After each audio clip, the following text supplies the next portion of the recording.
region chair for Region 12 in IEA, and just so you guys understand how that works, Region 12 is the largest region in the state of Illinois. We have more than 40 locals in Region 12. We stretch from as far north as Abingdon, Avon, down past Jacksonville, and from the river almost over to Bloomington, Normal. So it's a large region. And I'm sure you've all seen the numbers. I'm sure that you've all seen the posts on Facebook. Region 12 alone, those 40 plus locals under a Governor Rauner would stand to lose $47 million in funding. That is an obscene number when you look at our school districts already having to make cuts because the state aid has been prorated. And when you look at this area here, my school district, I'm sure, is like a lot of school districts. We're small, we're rural, we're very reliant upon state aid to keep our doors open. 2 years ago, my school district had 74 certified employees. Within the last 2 years, we've lost 10 certified employee positions and more than 20 non-certified staff. We've lost two elementary teachers, a math teacher, an English teacher, a history teacher, a business teacher, a grant writer, a special ed teacher, and our entire industrial arts program is gone. Along with custodial workers, maintenance staff, along with cafeteria workers, and along with classroom aides. And that's just with prorated state aid.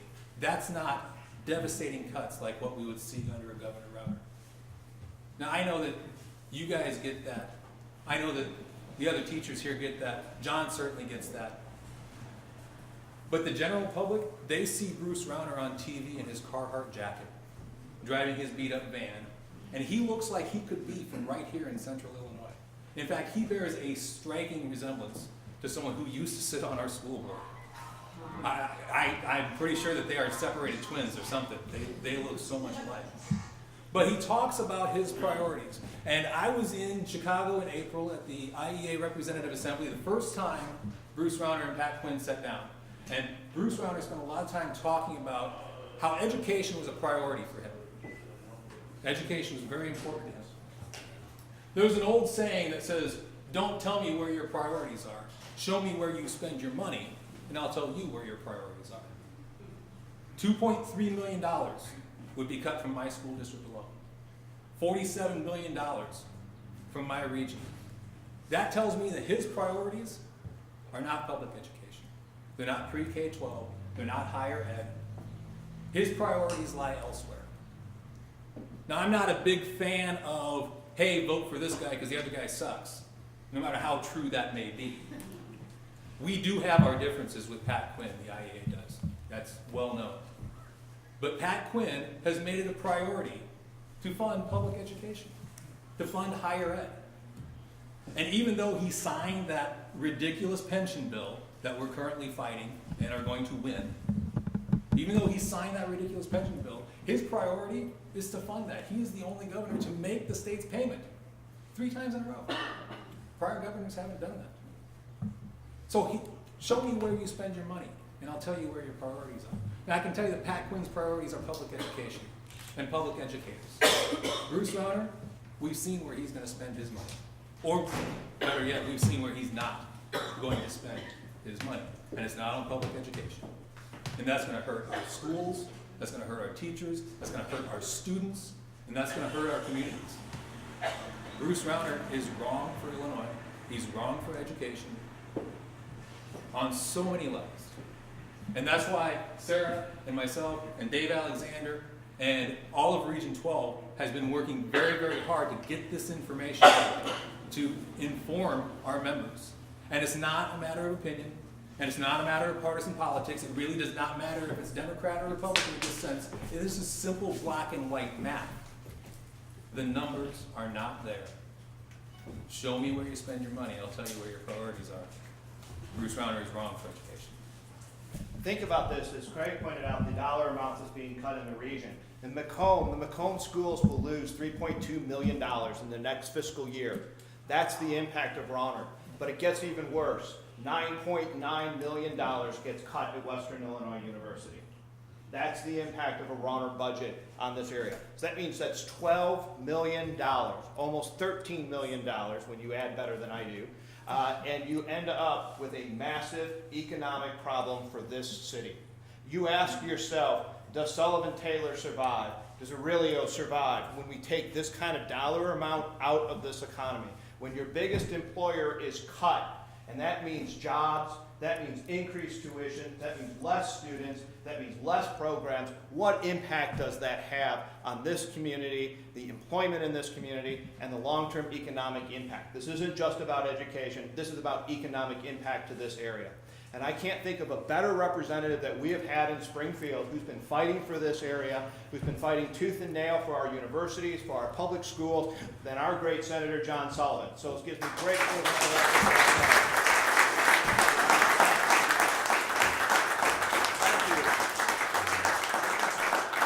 very much. John Miller, I tell you what, there's no more of a fighter and a get out the vote worker and just a good friend than you, John Miller. Let's give him another round of applause. I tell you what, he's done a fantastic job. I want to introduce Mike Martin. Mike is with the Carpenters back there. Mike, hold your hand up. You've got some folks here. Introduce your folks, would you?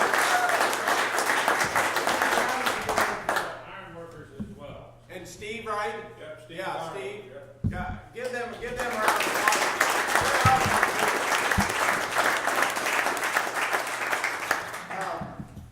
You know, Craig, you did an outstanding job kind of summarizing. You made one mistake. Okay. Only one. Okay. And then Craig said that Pat Quinn has made the payment into the retirement systems. He said the last 3 years. It's actually been the last 6 years. It's been 6 years. It's been over $36 billion. That hadn't been done for many, many years. So I wanted to make one small correction there. But I tell you what, he has funded, he has put the money into the pension systems ever since he's been in office. It's not been an easy task. I think you can understand that and you know why. There's a lot of things that I find fault with Mr. Rauner. But you know what bothers me the most is the inconsistency. The making promises that cannot be kept. How can you say on one hand, I'm going to make education a priority, and yet the budget that he has put forth creates an additional $8 billion hole in the budget. So he's saying, okay, if I want education to be a priority, what's going to happen to everything else?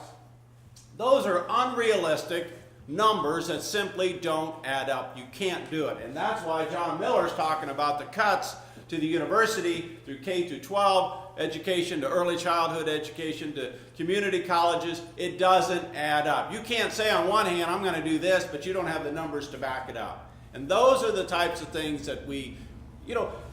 Rauner goes to a meeting and it depends on who he's talking to. That's how he decides what his message is. When he goes here, he tells these folks what they want to hear. He goes here, he tells them what they want to hear. Pat Quinn does not do that.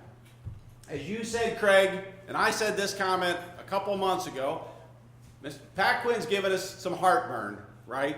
Mr. Rauner is going to give us a heart attack based on what he is. Pat Quinn he's a genuine, he's real, he's trying to do the right things.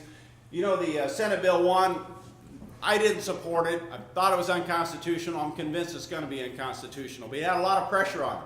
You know, we had to get this thing into the courts. Well, it's going to be found unconstitutional. Then we'll come back and we'll fix it. And we're going to do that with Pat Quinn. A couple other things I want to mention.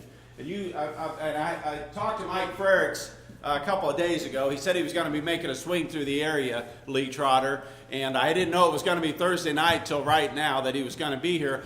But you know what happens with my good friend Mike Frericks? He's a state senator. He's a colleague of mine. He's running for treasurer. He's a little bitty guy. Have you seen his commercials? Yes. Great commercials. But anyway, Mike Frericks, if we get out the vote, Mike Frericks wins. Think about that. If we can get the Democrats out to vote, and the folks that are anti-Rauner, if we can get them out to vote, Mike Frericks wins. Right now, he's down in the polls, I'll be honest with you. He's down, 2 or 3 points. But you can make that up if we can get our folks to the ballot box. So that's another reason why we have to get out to vote. In Springfield, for the last, this is my 12th year. And ever since I've been in Springfield, we have been working to try to make it easier to vote. Not more difficult, but easier. That's why we have, first we started out with the mail-in ballots and the absentee ballots and the no excuse and then early voting. How many in this room have early voted? Awesome, good job. I'm so glad to hear it.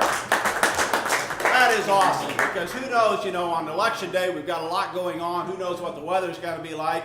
I just heard a forecast, 3 inches of rain the first of next week. Yeah, that's what I thought too. That's why it's so important. But and you know what? We've had people push back against us on this early voting from the very beginning. They pushed back. And why have they pushed back? They know who's going to benefit from that early voting. We're going to benefit, and that's why we've been working on it so hard. First of all, our friends at IEA, thank you so much. I've worked with you folks over the years. It's been a great relationship. Dan and our good friends at IFT, I tell you what, Dan Montgomery is somebody he's been in the trenches from day one. He's been fighting, just like IEA has. They've been fighting to try to move our agenda forward, to make education stronger, to make a better working environment for our teachers and our children. This is what they're all about. And Dan, to have you come to Macomb today is absolutely outstanding, and I'm just honored and thrilled that you're in my district here. Folks, get out and vote, get out and work, fill those phone banks, knock on doors. We can be successful here. 1 week and 2 hours, it was a little bit ago. We don't have a lot of time left. Get out to vote. Thank you so much. Ask yourself this question. If we have a Governor Rauner, do you expect to see a extension of early voting to have it easier for people to vote? Do you think that Rauner is going to support those kind of benefits, those type of rights? What do you think? Absolutely. No. Do you think we're going to see money come into our schools to protect our schools and to expand our early education programs? No. Do you think that we're going to see pre-K through 12 pre-K expanded like Governor Quinn has expanded it? No. Do you think we're going to see financial aid MAP grants expanded like the governor has been expanding it? No. Do you think that we're going to see the protection of collective bargaining underneath Governor Rauner? No. These are the things that make middle-class, hardworking people eligible and able to maintain a lifestyle that we all deserve. And when we work hard, we should do it. But I ask you this last question. Do we honestly think that this person who's running for governor actually respects the hard work that the teachers, that the nurses, that the police officers, the firefighters, that the clerical workers, the construction people, the steel workers put in every single day of this week? Do you think he honestly respects that? No. It's enough. Now I get to introduce a very good friend of mine who has been working incredibly tired. I think that I'm tired. I can't even begin to imagine his schedule. They even sent him abroad for 4 days or 5 days and came back the very next day and was back on the road. We were in Macedonia trying to protect teachers. Looking for votes.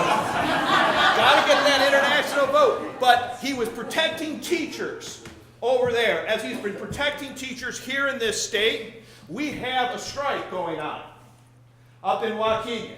It is entering its 4th week.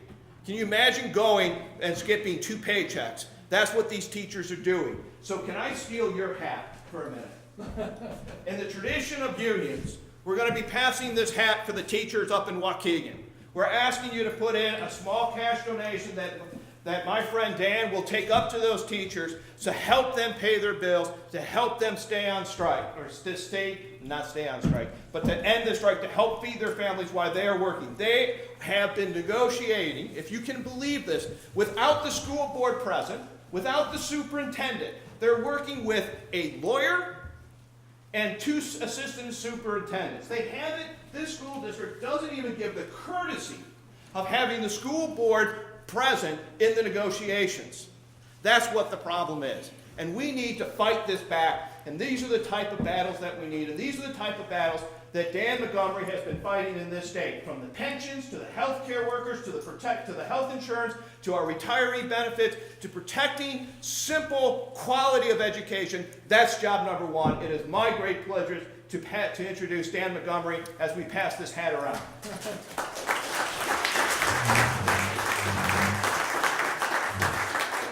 Thank you. You know, the great thing about going last is there's nothing left to say. So, listen, I just want to thank Senator John Sullivan here for a minute. I'll tell you, sometimes I think as unions, I'll tell you, we're a little guilty. We're hitting public servants very hard sometimes, you know, and I think to our detriment. But, there's few people who serve in the General Assembly in Illinois who are friends of working men and women in labor and education. Few people can say that as much as John Sullivan can. So we owe him a great gratitude. Great to be here in John Sullivan country, or maybe it's John Miller country, I don't know. John Sullivan. It's true what John said. I mean, I've been going around the state from Waukegan all the way down to Granite City and beyond, and West Frankfort and all over. And I was a little worried when I started going out and talking to our members, frankly, about what they were going to say. As you mentioned, Pat Quinn hasn't been always the most popular executive with us. But let me tell you, when you put in front of good people the ideas, such as they are, of someone like Bruce Rauner, taking away a minimum wage, not just reducing it, but let's take it away from someone who's making $25,000 an hour. Taking away the right to collectively bargain and even strike. And you mentioned Waukegan, it's a terrible situation up there, but just imagine under Governor Rauner, if he had it his way, those people, those teachers who've taken cut after cut after cut, would not be on strike. They would not be on strike. They'd be living under the worst offers given to them by their school board. We had a strike in Illini Bluffs a number of years ago, and the school board there wanted to impose random mandatory drug testing on every teacher no matter what. And they struck on it. And under a Governor Rauner, that would be in place. In Chicago, you might have heard there was a little strike. I don't mean, there are not a lot of teacher strikes. In fact, in Illinois, maybe there's one or two a year. But in 2012, in the Chicago strike, what would have happened? The teachers wouldn't have considered Rahm Emanuel's last best offer and then gone on strike if they needed to. They would have had to have accepted his first worst offer, and that's the world Bruce Rauner wants for everybody. And that's not a world that we want in this state. It's not a world that we see for our children. You talk about higher education, John. You're right, $10 million for Western, and we're looking at BEST in the first year. And you can go right down the line, whether it's community colleges, every four-year university in the state, the University of Illinois, and the numbers are worse and worse and worse. And he has the gall to say to the public, to the taxpayers of Illinois, I don't have to tell you how I'm going to do this. I'm just going to do this. I'm going to cut your taxes, lower your property taxes, and everything will be fine. And that's wrong, and it's shameful. And Pat Quinn, to his credit, has put a plan out there. He has said he's going to keep revenue flowing to our schools. As you pointed out, Pat Quinn has funded the pensions. Pat Quinn, let me tell you, believes in collective bargaining, believes in the right to strike, and believes in the defined benefit pension system. Bruce Rauner, what does he want to do? Throw you to the wolves of the market, 401ks, and God help you, and he and his friends will make a mint. That's Bruce Rauner. So this election, like every election, is about the future. It really is. And it's about the future we want. We're all working hard. I'll tell you, in all of our unions, God bless you all, brothers and sisters, the iron workers, the carpenters, my IEA brothers and sisters. We've done a tremendous job. You guys, everyone has in this state, because we've never faced this before. We've never faced this before, and we cannot let this happen. And as John said, there's only one thing we can do now. We put the arguments in front of everybody. We've all done our mailers. Our robocalls are flying around. We've registered voters. But here it is. We got a week to go. It's all about turnout. Let's get out the vote. And that's got to be everybody's devotion 24/7. We've told our staff, our leaders, there's no time off at this point. We can all be exhausted, and we all should just drop down into our beds and couches on the 5th. but we got to leave it all on the field, as they say.